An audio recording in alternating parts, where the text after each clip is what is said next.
The silence in the house was the first thing that truly broke me.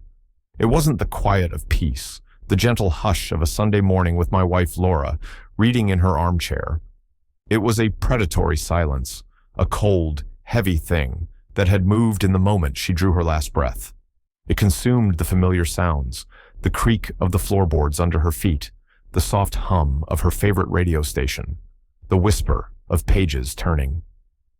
For 3 days, that silence had been my only companion, a constant, suffocating reminder that the center of my world had vanished.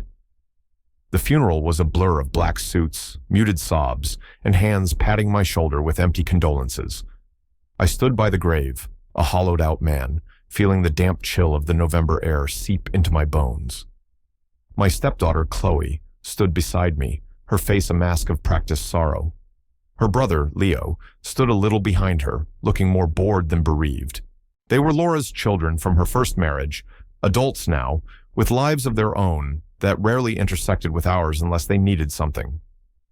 I remember watching Chloe dab at her dry eyes with a pristine tissue. The performance was flawless. She looked every bit the grieving daughter. But I knew her. I had known her for the 15 years I was married to her mother. I saw the flicker of impatience in her eyes, the way her jaw tightened when the eulogy went on a minute too long.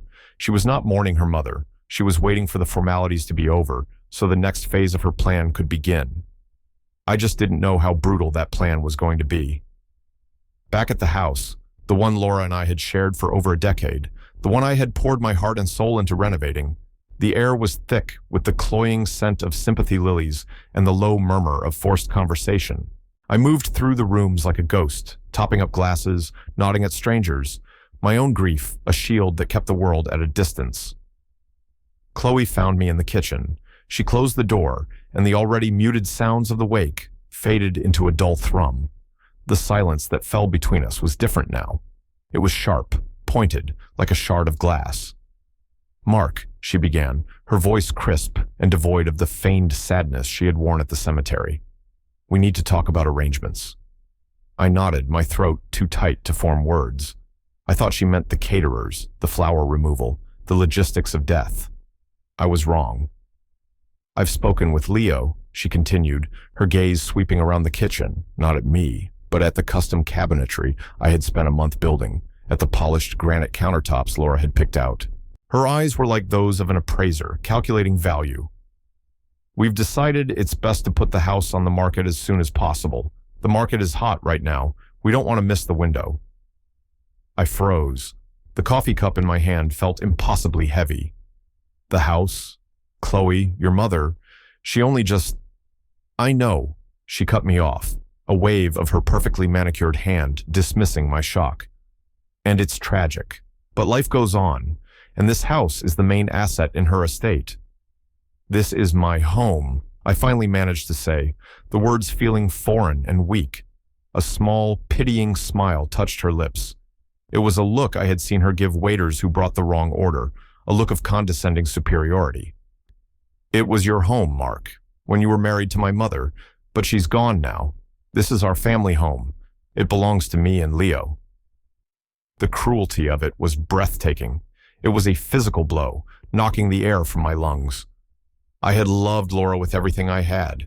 I had cared for her through 2 years of a brutal illness, sleeping on a cot by her bedside, holding her hand, managing her medication, promising her I would be okay, that I would look after her father. And now, not even 72 hours after her death, her daughter was evicting me. "Chloe," I said, my voice shaking with a mixture of grief and nascent anger, "your mother and I built this life together. This house is as much mine as it was hers." "Is your name on the deed?" she asked, her voice like ice. I stared at her. "No, it was her house before we met. You know that. We never thought—" "Exactly," she pounced. "You never thought. Legally, Mark, you have no claim. You were her husband. Now you're her widower.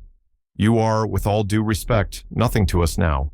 We'll be generous, of course. We'll give you 30 days to gather your personal belongings and find a new place to live." 30 days. 30 days to dismantle a life, to pack up 15 years of love and memories into cardboard boxes. 30 days to leave the sanctuary where I had nursed my dying wife. The sheer, unadulterated callousness of it was a monster. "And what about Arthur?" I asked, my voice low and dangerous. Arthur was Laura's father, a gentle, kind man in his 80s, slipping slowly into the fog of dementia. He lived with us. I was his primary caregiver, especially during Laura's final months. I had promised her, on her deathbed, that I would never let him be put in a home, that I would always look after him.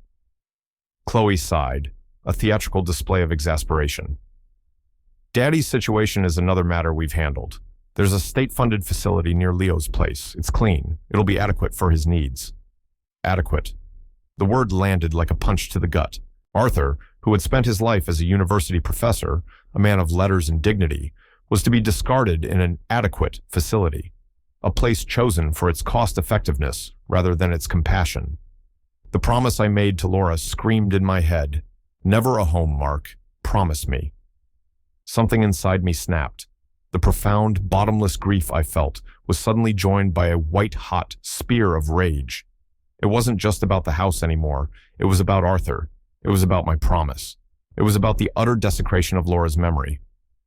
"No," I said. The word was quiet, but it was forged in steel. Chloe raised an eyebrow. "I'm sorry?" "No," I repeated, looking her directly in the eye for the first time since she'd started her monstrous speech. "You will not put Arthur in a state facility, and you will not throw me out of this house." She actually laughed, a short, sharp, ugly sound. "Oh, Mark, don't be naive. You have no say in any of this. The will is clear. Mom left everything to me and Leo. The house, the accounts, everything. You are a guest here, and your stay is over. As for Daddy, I am his next of kin. I have power of attorney. I will decide what is best for him." "Your mother would never have wanted this," I whispered, the fight draining out of me, replaced by a cold, desolate certainty. "My mother isn't here anymore," Chloe said, her voice dropping to a conspiratorial whisper as she leaned in. "She was a sentimental woman. She let you live in her house, play the doting husband. But business is business. Now, if you'll excuse me, I have guests to attend to. The lawyer will be in touch to formalize everything. I suggest you start packing." She turned and walked out, leaving me alone in the kitchen, the silence rushing back in, heavier and more menacing than before. I stood there for a long time, the world tilting on its axis. I was not just a widower. I was an obstacle, a piece of furniture to be cleared out with the rest of the unwanted clutter. That night, I didn't sleep. I walked through the dark, silent house, tracing the life Laura and I had built. I sat in her armchair, my hand resting on the worn fabric where her head used to lie. I opened her closet and buried my face in her clothes, inhaling the faint, lingering scent of her perfume, a scent that was already starting to fade. The underdog, the victim. That's what I was. I had been patient, tolerant to a fault, always seeking to keep the peace for Laura's sake. I had endured years of Chloe's and Leo's subtle and not-so-subtle condescensions, their barely veiled disdain for my profession as a carpenter, their assumption that I was somehow beneath their mother. I had swallowed it all because I loved Laura, and they were her children. But Laura was gone, and my duty to keep the peace with them was gone with her. My only remaining duty was the promise I had made to her. Look after Daddy. In the cold, sterile light of dawn, sitting at the kitchen table where my life had been dismantled just hours before, I made a quiet decision. The grief was still a raw, open wound, but inside that wound, a seed of resolve had been planted. Chloe thought I was a naive, sentimental fool. She thought she could just sweep me aside. She had underestimated me. She had underestimated the power of a promise made to a dying woman. I would not break. I would not be discarded. I didn't know how, but I would fight. For Arthur, for Laura's memory, and for the last shred of my own dignity. My role as the quiet, accommodating husband was over. A new role was beginning to take shape, one forged in grief and rage. I was no longer just a victim. I was going to be the executor of my wife's true wishes, whether her children liked it or not. The quiet decision was made. The war had begun. The next few days were a strange, disembodied nightmare. I existed in a state of suspended animation, going through the motions of life while my mind raced. Chloe and Leo treated me like a ghost, speaking around me, making plans in my presence as if I were a piece of furniture. They brought in a real estate agent, a slick woman with a predatory smile who walked through the house, pointing out features and suggesting staging that involved removing most of our personal effects. "We'll need to depersonalize," she'd said, waving a hand at the gallery wall of photos I'd so carefully curated, pictures of me and Laura on our wedding day, on vacation, of Arthur holding his first great-grandchild. "Buyers need to be able to envision themselves here." The thought of strangers walking through these rooms, their eyes devoid of memory, judging the space where I had loved and lost, was a fresh violation. But I said nothing. I just nodded, my face a blank mask. I let them think I was defeated. I packed a few boxes with clothes and toiletries, a visible sign of my compliance. Let them be confident. Let them be arrogant. Hubris was a weakness, and they were drowning in it. My primary concern was Arthur. He was confused by the sudden influx of strangers and the tense atmosphere. He would find me in my workshop in the garage, his face etched with worry. "Mark," he'd say, his voice thin, "is Laura home from the hospital yet? These people are making a lot of noise." Each time, it was a fresh knife in my heart. I would gently sit him down, explain again that Laura was gone, that she wasn't coming back. Sometimes he would understand for a moment, and his eyes would fill with a deep, lucid sorrow that was almost harder to bear than the confusion. Other times, the information would just slide off his memory, and he would nod, only to ask again an hour later. Chloe's interactions with him were perfunctory and cruel. "Daddy, you need to stay in your room," she'd snap when he wandered into the living room while the real estate agent was there. "You're getting underfoot." Seeing the hurt and confusion on his face solidified my resolve into something unbreakable. This wasn't just about a house. It was about protecting a vulnerable man from the heartless ambition of his own granddaughter. I moved out at the end of the first week, not because Chloe forced me, but because I needed distance. I needed a space to think, to plan. I found a small, furnished apartment on a month-to-month lease. It was sterile and anonymous, the polar opposite of the warm, love-filled home I had left. The emptiness was crushing, but it was also clarifying. Here, away from the constant, silent pressure of Chloe's presence, I could finally breathe. I could finally think. My first night in the apartment, I sat on a lumpy sofa and replayed the last 15 years in my mind. It was a painful exercise, but a necessary one. I saw, with a terrible new clarity, that the signs had always been there. I had just chosen to ignore them for Laura's sake. I remembered a Christmas, years ago. I had spent weeks crafting a beautiful, hand-carved jewelry box for Laura. She had been overjoyed, tears in her eyes. Chloe, then in her late 20s, had picked it up, examined it, and said, "It's quaint. Did you make it in your shed?" The word quaint was delivered like an insult. The word shed was meant to diminish my workshop, the place where I created and earned my living. I remembered a dinner where Leo had gone on and on about a stock market windfall. He had turned to me and asked, "Mark, what's a good year for you, profit-wise?" "A few new cabinets." The laughter around the table was light, but the barb was sharp. My work, my skill, was a source of amusement to them.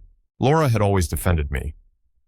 "Chloe, that was a rude thing to say," or, "Leo, Mark's work is art." But she was fighting a tide of entitlement she herself had helped create.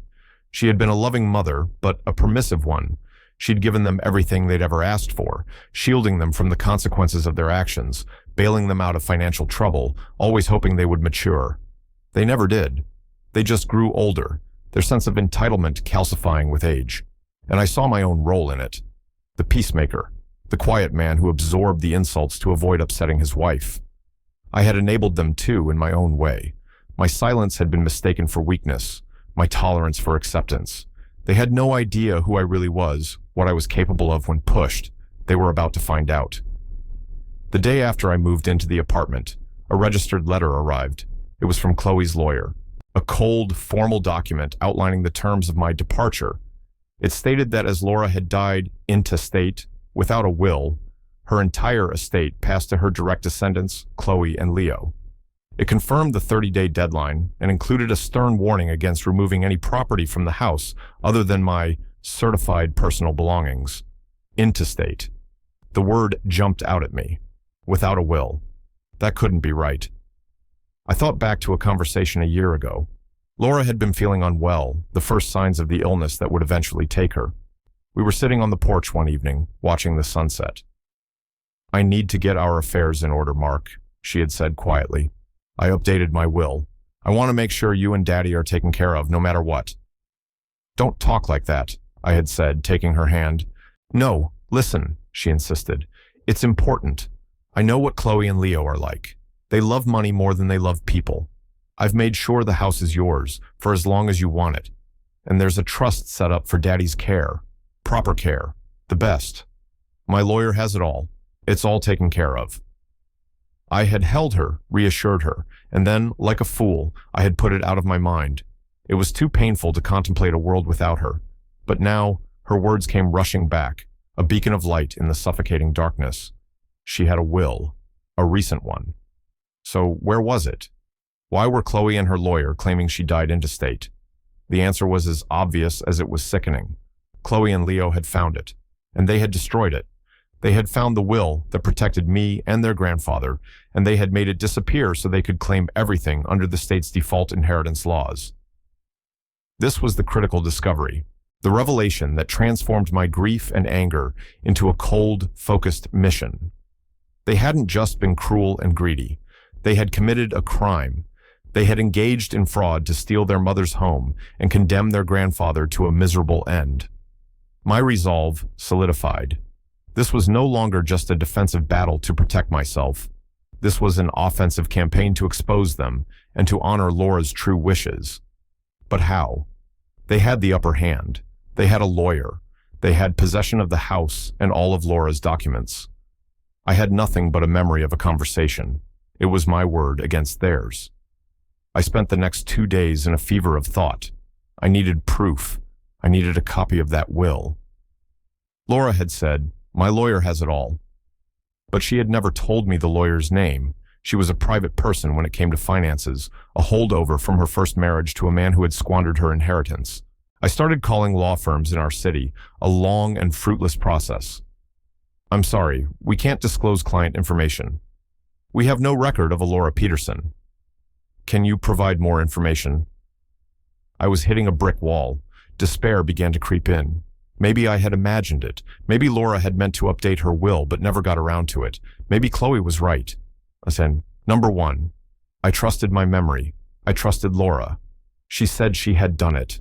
I had to think like her. Where would she have kept her most important documents? She was meticulous, organized, but also deeply private. She wouldn't have just left a copy lying around in her desk, not with Chloe and Leo popping in and out. I thought about the house, every corner, every nook, the custom bookshelves I built for her in the study, the walk-in closet with its complex system of organizers. And then it hit me, a memory so vivid it was like a lightning strike. It was about 5 years ago. I was repairing a section of the hardwood floor in our bedroom. A pipe had leaked and caused some minor water damage. As I pulled up the floorboards near the back of her closet, under a loose board, I saw it. A small, black, fireproof safe, bolted to the floor joists. "What's this?" I had asked, surprised. Laura had rushed in, her face pale. "Oh, that's nothing. Just some old things from my parents. Family heirlooms. It's nothing, really." Her reaction had been strange, flustered. She was usually so open with me. But I respected her privacy, and I finished the floor repair, putting the board back in place, and never mentioned it again. Until now, old things from her parents. A lie. A gentle one, meant to deflect. Laura's parents had passed away years before we even met, and she had very few heirlooms. That safe was where she kept the things she didn't want anyone, not even me, to easily find. The things she needed to protect. My heart hammered in my chest. The will. A copy of the will had to be in that safe. And maybe, just maybe, something more. Now I had a new problem. How to get into the house. I was forbidden from entering without one of the siblings present. Chloe had even changed the locks the day after I left. She had told me via a curt text message, "For security." Security. The irony was bitter. She wasn't securing the house from burglars. She was securing it from me. I needed a plan. I watched the house from my car for 2 days, learning their rhythm. Leo was barely there. Chloe came and went, overseeing the staging. The real estate agent was there most afternoons. They were moving quickly. Time was running out. My chance came on a Thursday. I saw Chloe leave in the morning, dressed for a day in the city. The real estate agent's car was in the drive. I waited. Around noon, she left, presumably for lunch. The house was empty. My hands were shaking as I parked down the street and walked to the back of the house. The lock on the back door was new, a high-security deadbolt. But the French doors leading from the dining room to the deck, they had an older, simpler lock. And I knew its weakness. I had always meant to replace it. It felt like a betrayal, breaking into my own home. My hands trembled as I used a thin piece of metal from my wallet to slide the latch. It clicked open with a sickening ease. I slipped inside. The house was cold and sterile. The furniture was rearranged. Our photos were gone, replaced with bland, generic art. It was a soulless showroom. A wave of nausea and grief washed over me. I pushed it down. I didn't have time. I went straight to the bedroom, to the closet. I knelt, my heart pounding a frantic rhythm against my ribs. I pried up the floorboard I had fixed years ago. And there it was, the small, black safe. It had a combination dial. I stared at it, my mind blank with panic. I had no idea what the combination could be. I tried our anniversary, nothing. My birthday, her birthday, nothing. I sat back on my heels, breathing hard, the smell of dust and cedar filling my nostrils. Think, Mark. Think like Laura. What numbers were important to her? Not just any numbers, secret numbers. And then I remembered something else. Her father, Arthur. His birthday was March 4th, 03-04. But that was only 4 numbers. I needed 6. I pictured her, sitting with her father, holding his hand. What was the other date that defined her, that she held sacred? The day her mother had died. October 12th, 10-12. My fingers were clumsy on the dial. Right to 3, left past 3-4, right past 4-10, left to 12. I pulled the handle. It didn't move. Defeat washed over me. It was a stupid guess. I was out of time. I had to get out of here. I slumped against the closet wall, ready to give up. My eyes fell on the dial again. Wait, I had done it wrong. Right, left. That was for a different kind of lock. What if it was simpler? What if it was just the sequence? Arthur's birthday, her mother's death day. I tried again, my hands steadier this time. 03, 04, 10, 12. I paused. It needed more numbers. What else? What was the third cornerstone of her private world? The day her first husband left her, the day she became a single mother, the day her fierce independence was forged. I remembered her telling me the date once, her voice tight. June 21st, 0621. I reset the dial.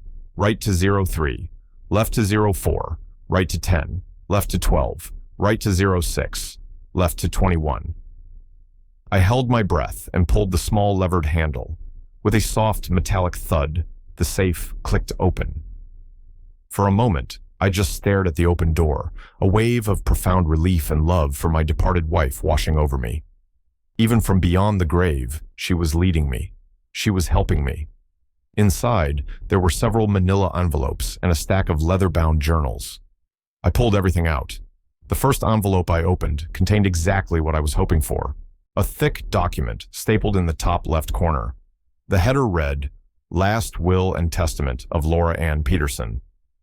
My hands shook as I scanned the first page. It was dated just 10 months ago, and it was notarized. I didn't have time to read it all. I shoved it into my jacket. Then my eyes fell on the journals. There were 5 of them. I grabbed the most recent one, the one on top of the stack. I had to go. I carefully placed the other journals and envelopes back in the safe, closed the door, and spun the dial. I replaced the floorboard, making sure it looked undisturbed. I slipped out of the house as quietly as I had entered, my heart a wild drum against my ribs. Back in the soulless safety of my apartment, I laid the documents on the cheap coffee table, the will and the journal, the keys to my salvation. I read the will first. It was exactly as she had told me. The language was clear, precise, and utterly damning for Chloe and Leo. It granted me the right to live in the house for the rest of my life, or until I chose to sell it. Upon its sale, the proceeds were to be split 3 ways. 1/3 for me, 1/3 for a trust for Arthur's care, and the final third to be divided between Chloe and Leo. It explicitly stated, "My primary concern is the lifelong care and comfort of my beloved husband, Mark, and my dear father, Arthur. I grant Mark full authority over the administration of my father's trust, knowing he will act with the love and integrity that my children, sadly, may lack." She had seen it. She had known. The words were a vindication and a tragedy all at once. Then I opened the journal. Her familiar, elegant script filled the pages. I turned to the last few entries, written in a shaky hand during her final weeks. October 12th. Chloe and Leo visited today. They brought flowers, the expensive kind. They fussed over me, but I see the way they look at the furniture, the paintings. They are vultures, circling. They asked about my arrangements. I told them everything was handled. Chloe squeezed my hand and said, "Good. We just want to make sure things are simple for everyone." I know what simple means to her. It means everything goes to them. They have no idea what I've done. They have no idea I've spent my life cleaning up their messes, and I will not allow them to create a final one with Mark and Daddy. October 19th. Mark is a gift. He bathed me today, as gentle as if I were a baby. There is no revulsion in his eyes, only love. How did I get so lucky? The thought of him being thrown out of our home by my greedy, selfish children is a knife in my heart. But I have protected him. The will in the safe is my final act of love, my final promise. He must find it. I pray he is strong enough to look for it. October 26th, the last entry. So tired. The pain is bad. Mark read to me tonight. Poetry. His voice is my only comfort. I made him promise again about Daddy. He cried as he did so. He will keep his word. He is a better person than I am, a better parent to my children than I ever was, in a way. He shows them patience when they deserve none. I love him. I hope he knows how much. I hope he finds the safe. Tears streamed down my face, blurring her words. It wasn't just a legal document I had found. It was her final testament of love. It was her voice, her strength, reaching out to me. The pain in my chest was immense, but it was now laced with something new, a cold, hard certainty. I was no longer just fighting for a house or for Arthur. I was carrying out my wife's last command. I wiped my eyes, my hands steady now. The time for grief and reflection was over. The time for action had come. I picked up my phone. I wasn't going to call a random law firm from the phone book. Laura had been meticulous. Her lawyer would be the best. I looked at the bottom of the will. The notary stamp was there, and below it, the name of the law firm that had drafted it. Davies, Finch, and Associates. I found their number online. A receptionist answered. "Yes," I said, my voice clear and strong. "I need to make an appointment with Mr. Davies. My name is Mark Turner. It's regarding the estate of my late wife, Laura Peterson." The game had changed. I had the truth in my hands, and I was ready to use it. The period of quiet discovery was over. The gathering of power had begun. Walking into the offices of Davies, Finch, and Associates was like stepping into another world. It was a realm of hushed tones, polished mahogany, and the faint, reassuring smell of old books and money. It was designed to intimidate, to project an aura of unassailable power. But I was not intimidated. I was armed with Laura's words, and that gave me a strength I hadn't felt in years. Mr. Davies was an older gentleman, probably in his late 60s, with a mane of white hair and eyes that were both kind and piercingly intelligent. He looked like the sort of man who had seen every form of human greed and folly and was surprised by none of it. He listened patiently, without interruption, as I laid out the entire story. I told him about my marriage to Laura, her illness, her death. I told him about the scene at the wake, Chloe's brutal eviction notice, and her plan for Arthur. I told him about the fraudulent claim that Laura had died intestate. And then I placed the will and the journal on his vast, gleaming desk. He put on a pair of reading glasses and picked up the will first. He read it slowly, his expression unreadable. The silence in the room was absolute, broken only by the soft rustle of paper. He read every page, his eyes missing nothing. When he was finished, he set it down carefully and looked at me over the rim of his glasses. "This is, without a doubt, a valid last will and testament," he said, his voice calm and measured. "I drafted it myself with Laura last year. It is properly signed and notarized. The original is here, in our vault." A wave of relief, so profound it almost made my knees weak, washed over me. The original. It was safe. Even if Chloe had found and destroyed a copy, the master document was secure. "Her children," I said, my voice tight, "have filed a petition with the probate court claiming she died intestate. Their lawyer sent me this." I handed him the letter I had received. "Mr." Davies read the letter, and for the first time, a flicker of emotion crossed his face. It was a cold, controlled anger. "This is a bold and foolish move on their part. To file a petition of intestacy when they know a will exists is fraud." "They likely believe they destroyed the only copies," I said. "They don't know about the one in the safe, and they certainly don't know you have the original." "An unfortunate assumption for them," he murmured. He then picked up Laura's journal, handling it with a reverence that touched me. "May I?" "Please," I said. I had marked the relevant pages. He read the entries, his brow furrowed. He read the final entry twice. When he looked up, the kindness in his eyes had returned, but it was now overlaid with a steely resolve. "Mr. Turner," he said, his voice softer now, "your wife was a remarkable woman, and a very shrewd one. She anticipated this exact scenario. These journal entries, they are not just personal reflections. They establish her state of mind and her clear intentions regarding her children's character. In a legal context, this is powerful corroborating evidence. It paints a very clear picture of motive." "So what do we do?" I asked, feeling a surge of hope for the first time in weeks. "How do we fight this?" "Mr." Davies leaned back in his leather chair, steepling his fingers. "We do not fight this, Mr. Turner. A fight implies a struggle between two equal parties. This will be a simple, quiet execution of the law. They have built a house of cards on a foundation of lies.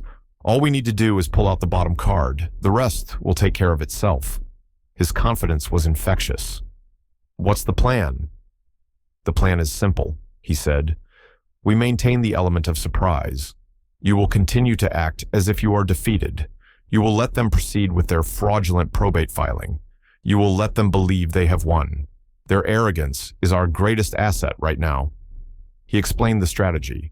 He would file an objection to their petition, but he would do it quietly, formally, without fanfare. Then he would schedule a meeting, a formal reading of the will. He would invite Chloe, Leo, and their lawyer to his office. "We will convene a meeting under the guise of resolving the estate. Their lawyer will likely assume it's to finalize your eviction and the terms of the estate's distribution under intestacy laws.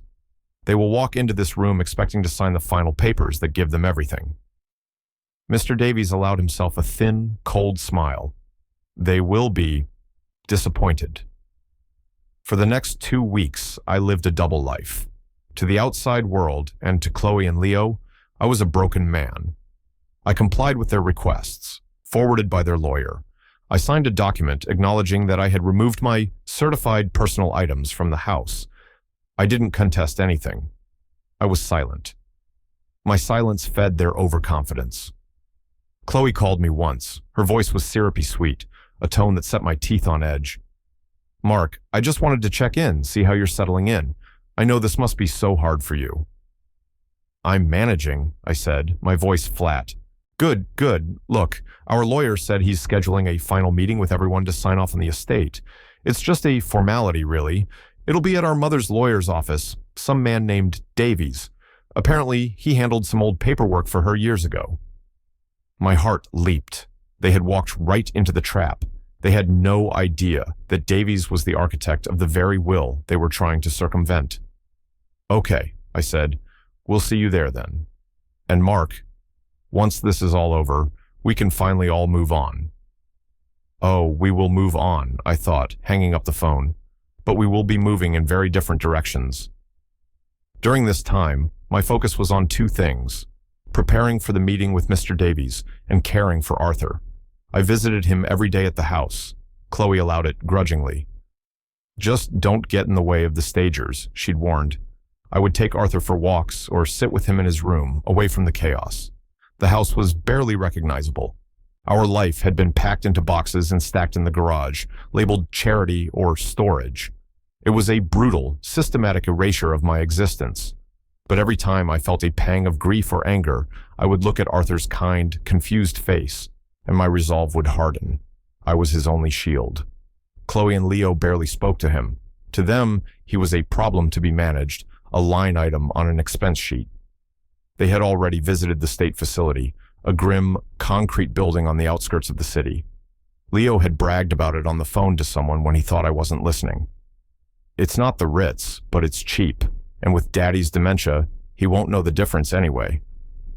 The contempt in his voice was chilling. They weren't just greedy. They were cruel. They were willing to let their own grandfather wither away in a place of neglect to maximize their inheritance. I documented everything, every callous remark, every instance of neglect. I wrote it all down in a small notebook, dating each entry. Mr. Davies had advised it. Details matter, he'd said. Create a record. The day of the meeting arrived. It was a cold, gray morning, the sky the color of slate. I dressed carefully, not in a suit, but in a simple, clean work shirt and trousers. I was a carpenter. I was not going to pretend to be one of them. I was who I was, the man Laura had loved. I drove to Mr. Davies' office, my stomach a knot of anxiety and anticipation. This was it, the culmination of weeks of secret planning, the moment of truth. I was the first to arrive. Mr. Davies greeted me in the waiting room with a firm handshake and a steady look. "Ready, Mark?" "As I'll ever be," I said. He led me into the conference room.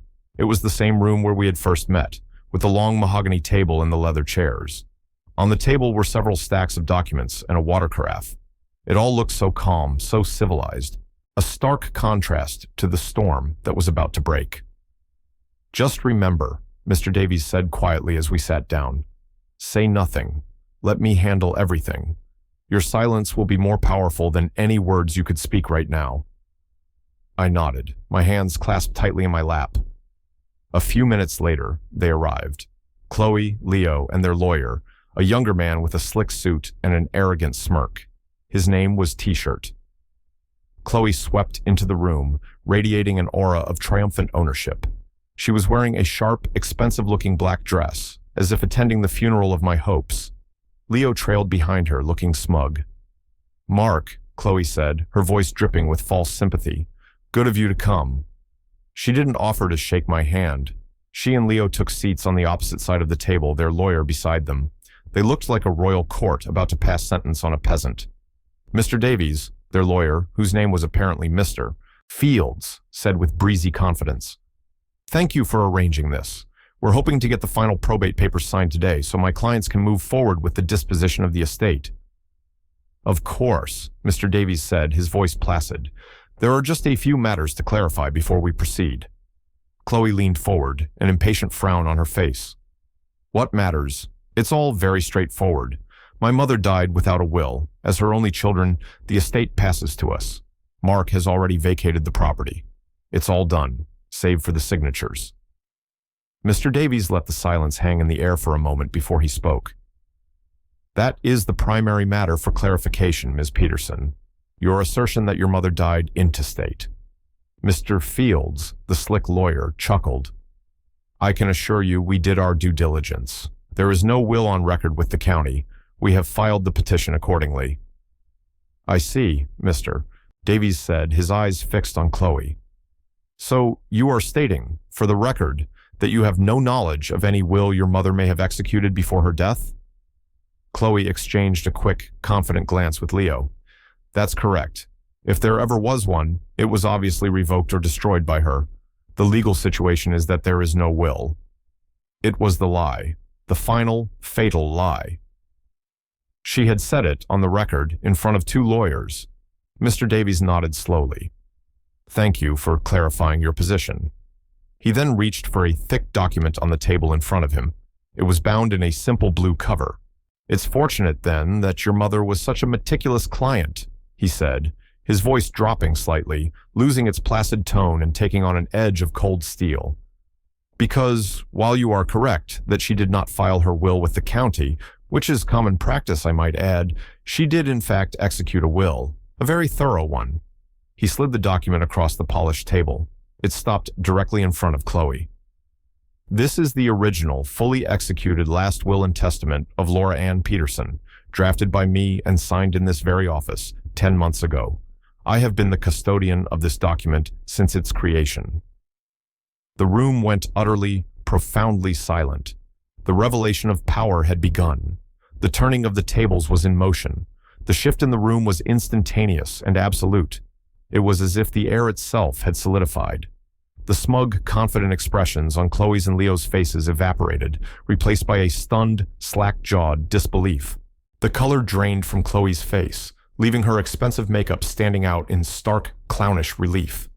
Her eyes, wide with shock, were locked on the blue-bound document, as if it were a venomous snake. Leo just stared, his mouth slightly agape, looking back and forth between the will and his sister, his meager intellect struggling to catch up with the sudden, catastrophic change in their fortunes. Their lawyer, Mr. Fields, snatched the document and began to read, his slick composure cracking, his eyes darting across the page with frantic speed. This can't be right," he stammered, flipping through the pages. "This is... We checked." "You checked the public record," Mr. Davies cut in, his voice like a judge's gavel. "You did not, however, perform the basic due diligence of contacting your client's long-standing legal counsel, an interesting oversight." I remained silent, just as Mr. Davies had instructed. I kept my hands clasped in my lap and my expression neutral. Inside, however, a storm of emotions was raging. There was a fierce, vindicatory joy, a sense of justice being served that was so pure it was almost painful. But there was also a deep, profound sadness. Sadness for Laura, that her own children had forced this battle, that her final act had to be one of self-defense against their greed. Chloe finally found her voice. It was a strangled, high-pitched squeak. "This is a fake, a forgery. Our mother would never... She told us. She would have told us." "On the contrary," Mr. Davies said, his voice unyielding. "Your mother was very clear about her intentions, and very clear about why she felt the need to keep them private. Shall I read the relevant passages aloud?" He didn't wait for an answer. He had his own copy in front of him. He put on his glasses and began to read in a clear, resonant voice that filled the silent room.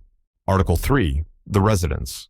"I hereby grant my husband, Mark Turner, a life estate in my property located at 12 Elm Street.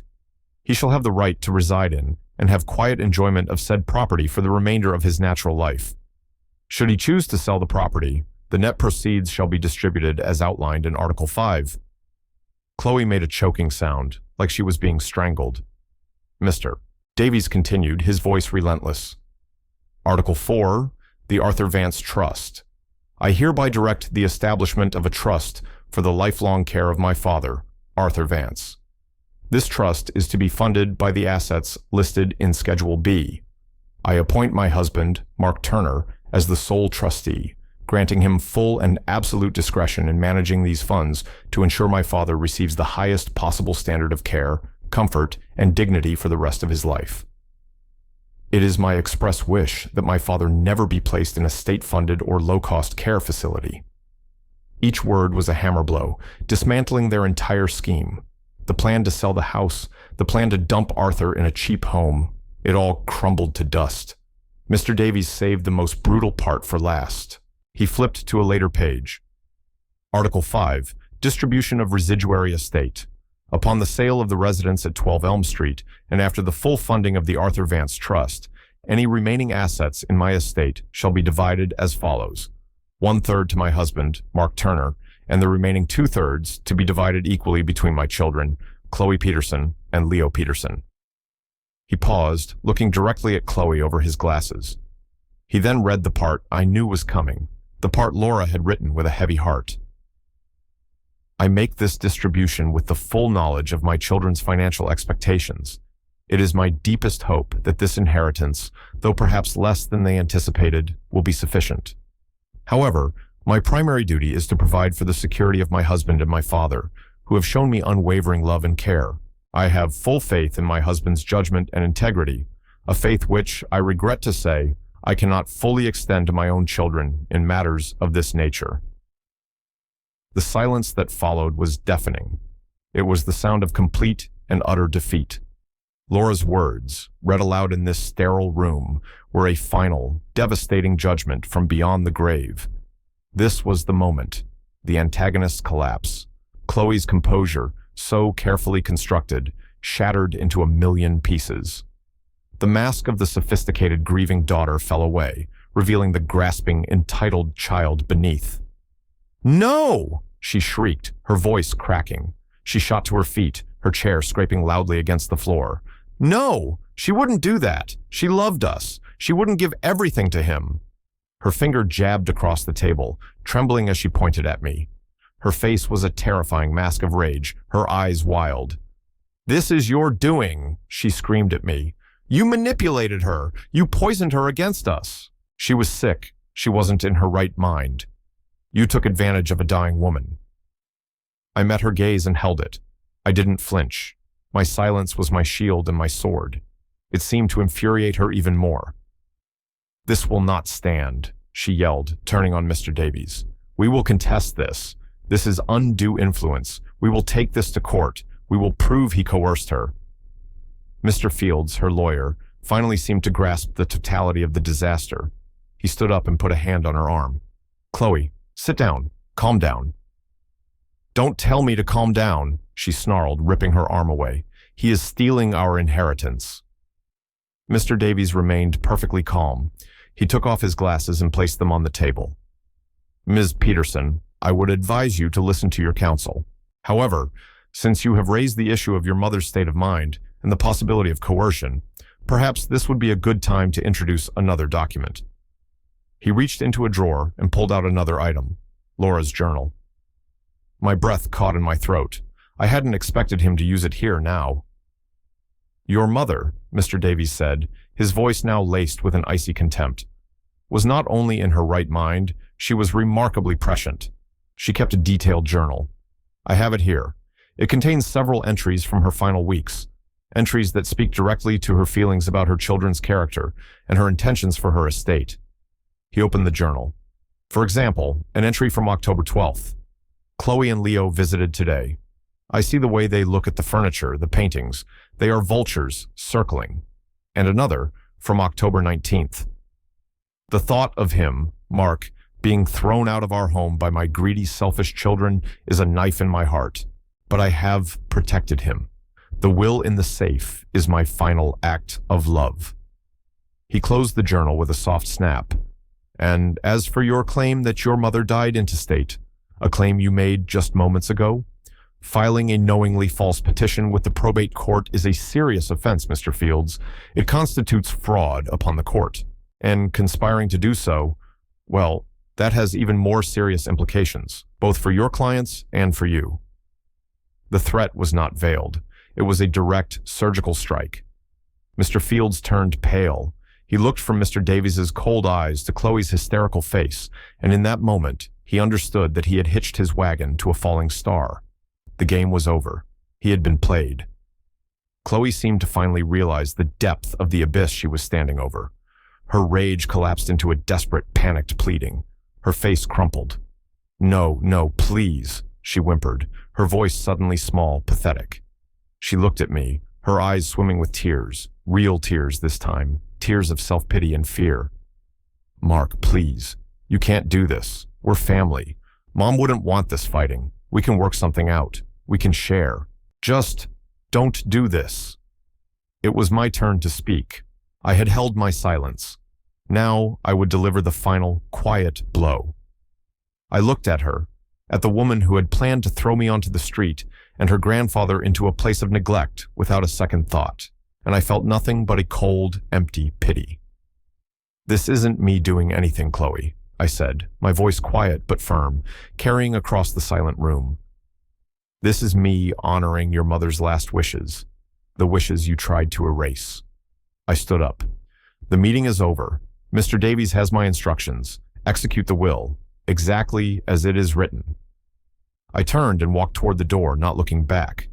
I could hear Chloe start to sob, a desperate, ugly sound. I could hear Leo muttering, "Chloe, what did you do? What did you do?" As I reached the door, I heard Mr. Davies's final formal words. "Mr. Fields, I suggest you and I have a conversation about mitigating the damage your clients have just inflicted upon themselves. As for you, Ms. Peterson, Mr. Peterson, I believe you have an appointment with the consequences of your actions." I walked out of the conference room and didn't stop. I walked through the quiet, opulent lobby and out into the cold, gray air of the city. I took a deep breath. It felt like the first clean breath I had taken in weeks. The war was over, and Laura's final promise had been kept. The victory wasn't loud or triumphant. It was quiet, solemn, and complete.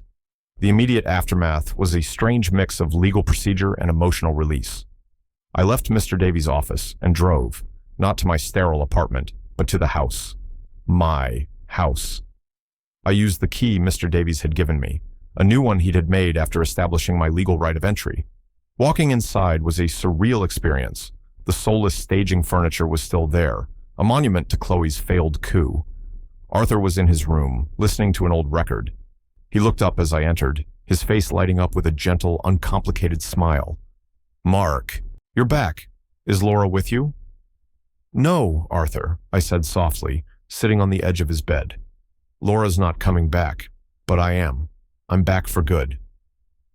He didn't quite understand, but he seemed to sense the change in me, the lifting of the terrible tension that had surrounded me for weeks. He patted my hand. "That's good, son.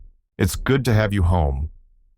In that moment, sitting with this kind, frail man, the victory felt real.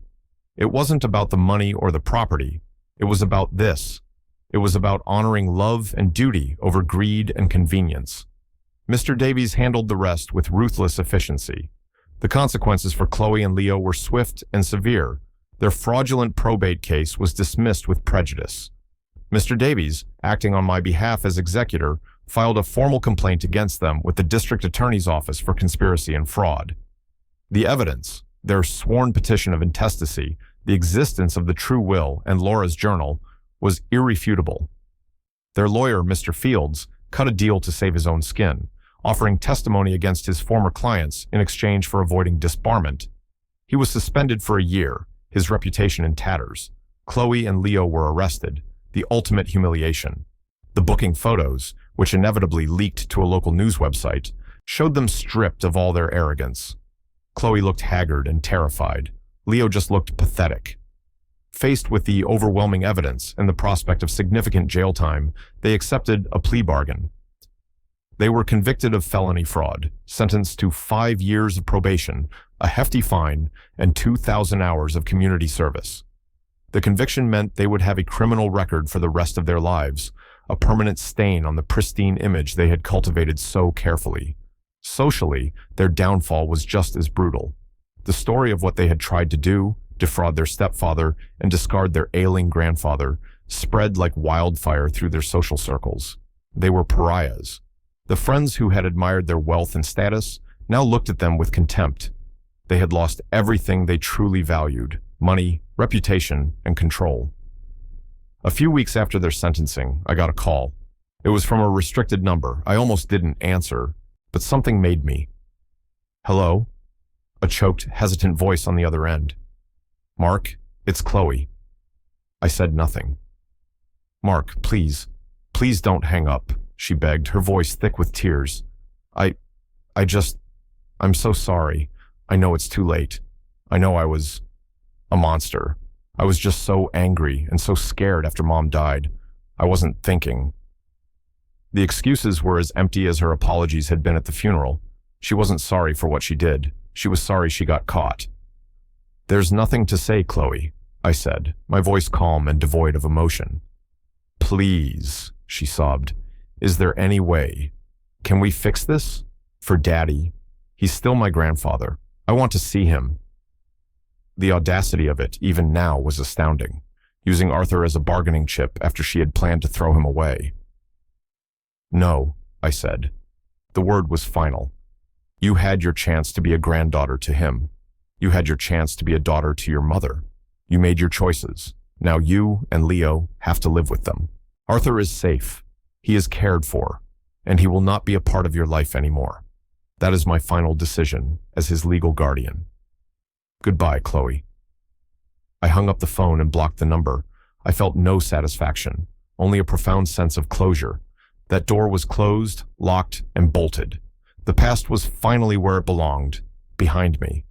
The next few months were about rebuilding. The first thing I did was hire a moving company to remove every stick of the staging furniture. Then I went to the storage unit where our life had been packed away. Slowly, painstakingly, I brought our home back to life. I rehung our photos on the wall. I put Laura's favorite books back on the shelves. I put her favorite throw blanket on her armchair. The house began to breathe again, to feel like a home. The cold, predatory silence was replaced by the gentle sounds of life, Arthur's music, the ticking of the grandfather clock in the hall, the hum of the furnace. I established the trust for Arthur's care, just as Laura had wanted. I hired a full-time live-in nurse, a wonderful, compassionate woman named Elena, who treated Arthur with the dignity and kindness he deserved. With proper care and a peaceful environment, some of Arthur's old spark returned. There were moments of clarity, of connection, that were priceless. The legal dust settled. The house was mine. Arthur was safe. Laura's will was honored. I had won. But it didn't feel like a victory in the triumphant sense. It felt like a restoration of balance. Justice hadn't been about revenge. It had been about setting things right. 6 months passed. It was a warm day in late spring. The garden Laura and I had planted was in full bloom. I was sitting on the porch, the same spot where Laura had told me about her will, a cup of coffee in my hand. Arthur was sitting beside me, dozing in the warm sun, a peaceful expression on his face. In that quiet moment, I reflected on the whirlwind of the past year. The crushing grief, the shocking betrayal, the cold rage, the secret planning, the final, dramatic confrontation. It felt like a lifetime ago. I had been dragged into a war I never wanted, against people I once considered family. I had been underestimated, dismissed as a sentimental fool, an obstacle to be removed. But they had misjudged me completely. They saw my patience as weakness, my quiet nature as a lack of strength. They didn't understand that my strength came not from aggression or ambition, but from love.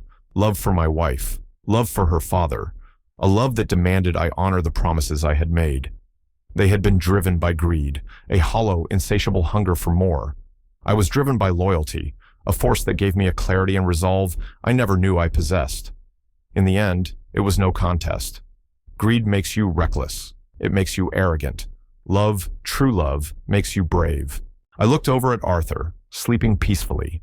I thought of Laura, of her shrewdness, her fierce, protective love that reached even from beyond the grave. I had not acted alone. I was simply the instrument of her will, the keeper of her legacy. The pain of her loss was still there, a dull ache in my chest that would likely never fully disappear. But it was no longer a raw, open wound. It was a scar, a reminder of a great love and a great loss. And now, woven in with the sadness, there was peace, a deep, quiet sense of peace and rightness. I had faced the worst of human nature and had not been broken by it. I had learned that true family is not about blood. It is about love, loyalty, and respect. And I had learned the profound importance of standing up for your own dignity, of refusing to be a victim, of fighting for what is right, even when you are scared, even when you feel alone. The sun warmed my face. A gentle breeze rustled the leaves of the old oak tree in the yard. This was my new normal, a life of quiet purpose, of caring for a good man, of honoring the memory of a great woman. It was a simple life, but it was a good life. It was a life I had earned. I realized then that the final victory wasn't the moment in the lawyer's office. It was this quiet, peaceful morning. The vindication wasn't in their downfall, but in my own survival and peace. I had moved from victim to victor, not by destroying them, but by rebuilding my own life on a foundation of integrity and love, and that was a victory no one could ever take away from me.